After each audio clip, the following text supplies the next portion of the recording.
क्या मेरा अंदाज, मेरा लिबास, मेरी सोच आप लोगों की सोच से मुख्तलिफ है, बस इसीलिए आपने मुझे अपनी शौहर की माशूका बना डाला? हो सके तो मुझे माफ कर दीजिएगा प्लीज। खैरियत से जाइएगा। मेरी बीवी नाराज हो गई मुझसे। अगर लड़कियों के साथ एक रात खाना खाने जाना भी मसला बन जाएगा तो कुछ नहीं हो सकता हमारा। हाँ, रात को इस तरह जाना मुनासिब नहीं है। तुम्हारे बाहर जाने पर पहले भी एक मसला हो चुका है और ये कोई पुरानी बात तो नहीं है। ये सब करके घर वालों के सामने मुझे शर्मिंदा मत करो।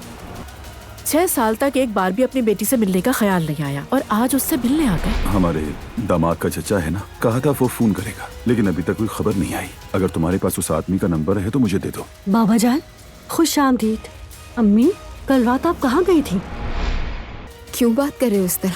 इस तरह रातों को निकलना अच्छा नहीं होता। तुम भी तो बाहर गए थे ना अपने दोस्तों के साथ डिनर करने के लिए, और वो भी रात में। हाँ, मैं मर्द हूँ इस घर का। मैं अपनी बीवी को रात के वक्त किसी के भी साथ खाना खाने नहीं जाने दे सकता, चाहे तुम्हें अच्छा लगे या बुरा।